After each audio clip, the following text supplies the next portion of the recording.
ওই দিন পটিয়া যাওয়ার পরে আমির বান্ডার দরবারে একটা হিন্দু এসে মুসলমান হয়েছে। হবিগঞ্জের প্রায় অনেক অসংখ্য লোকদেরকে আমি আমার হাতে ইনশাআল্লাহ কালিমা পড়ে মুসলমান হয়েছে, আলহামদুলিল্লাহ। এক মেয়ে মুসলমান হলো, তাকে জিজ্ঞাসা করা হলো তুমি কেন হিন্দু দিকে মুসলমান হয়েছ, তুমি অপরূপ সুন্দরী। মেয়েটা ডাক দিয়া কয় আমার বাবা যখন হিন্দু ছিল আমি চোখে দেখেছি আমার বাবাকে আগুন দিয়ে চিতাশালায় পোড়াইতেছে, আমার বাবার আগুন দিয়ে পোড়াইতেছে। পুরানোর সময় হঠাৎ করে পাটা উপর দিকে উঠে গেছে, মানে হলো এটা কি কর রক্তটা নামারছে, পা গুলো উপর উঠে গেছে, বুকটা ঠেলা মারছে। যারা আগুন ধরাইছে ওরা লাঠি লইয়া বুকের মধ্যে বাইরান শুরু করছে, যে এই বাপের শরীরে কোনোদিন কেউ আঘাত করতে দেখি নাই। আমার বাবার শরীরের মধ্যে বাইরানো শুরু করছে, পায়ের মধ্যে বাইরানো শুরু করছে। শুধু মাত্র তাই নয়, কিছুদিন পরে আমার আম্মা দুনিয়া থেকে চলে গেছে।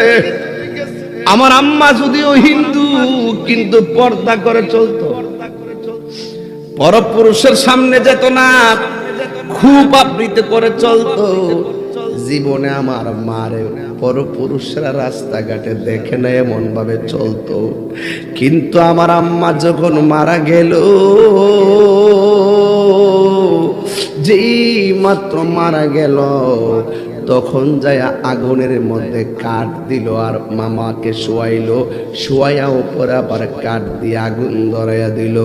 চোখের সামনে দেখলাম কাপড়টা পরে গেছে, কয়েক সেকেন্ডের ভিতরে কাপড়টা পরে যাওয়ার পরে আমার চোখের মধ্যে মার উলঙ্গ শরীরটা বেশি উঠেছে।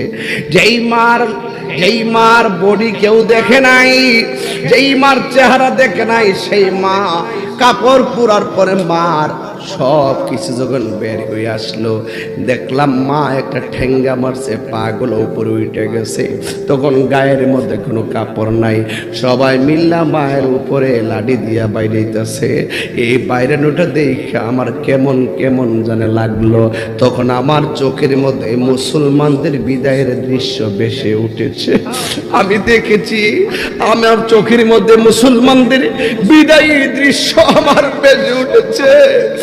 আর আমি মনে মনে ভাবতেছি মুসলমান মারা গেলে কত সুন্দর করে তার একটা চাদর দিয়ে ঢেকে রাখে, আর মুসলমানটা মারা গেলে কত সুন্দর করে তার নাকে দিয়া তোলা ঢুকায়, কান দিয়া তোলা ঢুকায়, নাক দিয়া যেন পানি না ঢুকে, কান দিয়া যেন পানি না ঢুকে।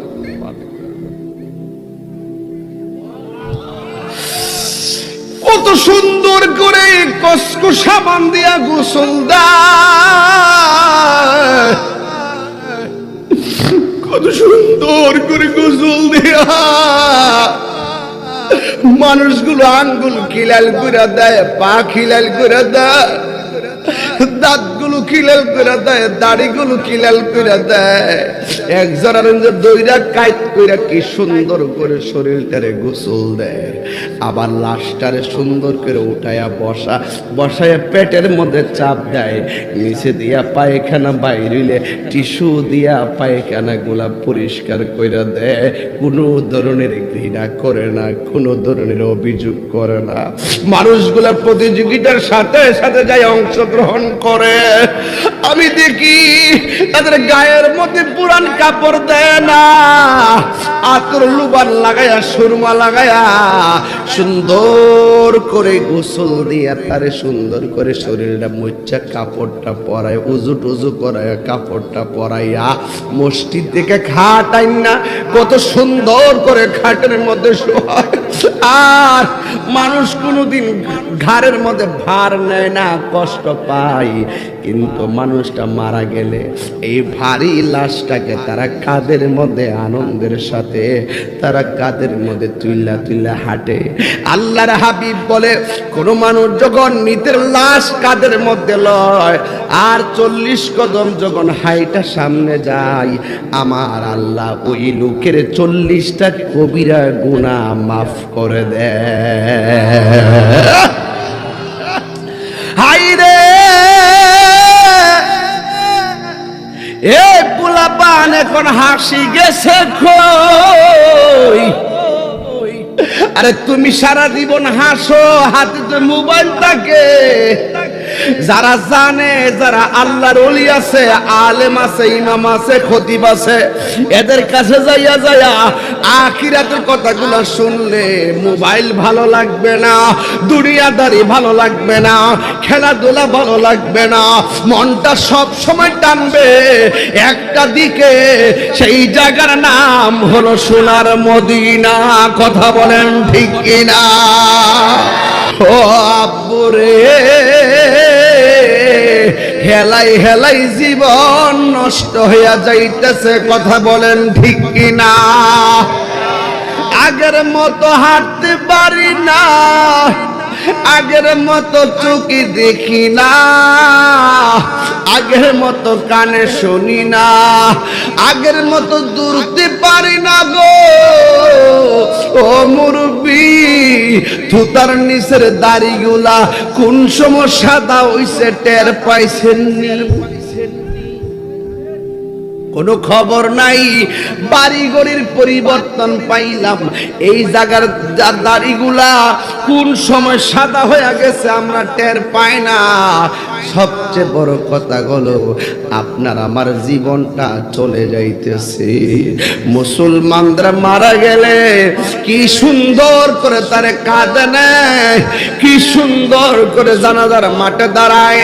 আবার মারা গেলে কবরের মধ্যে কত ভালোবাসা শুয়াইয়া দে গো মা।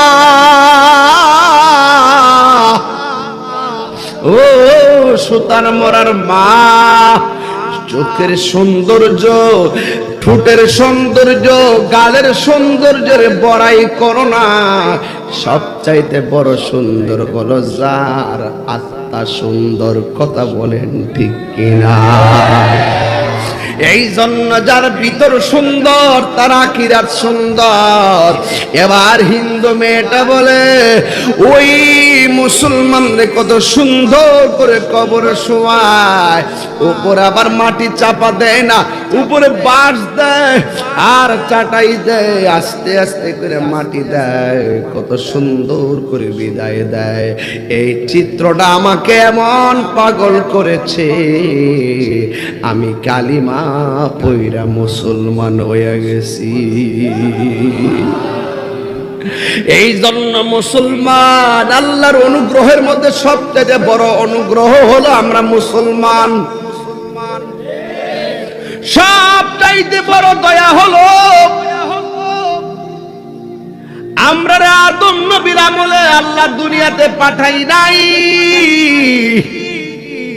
ইব্রাহিম নবীর আমলে দুনিয়াতে পাঠাই নাই, ইসমাইলের আমলে দুনিয়াতে পাঠাই নাই। আল্লাহর দয়ার ভিতরে সবচেয়ে বড় দয়া হলো আমরা মুসলমান হয়েছি। এই জন্য গর্ব করে বলতে পারি আমরা মুসলমান। ঠিক কিনা?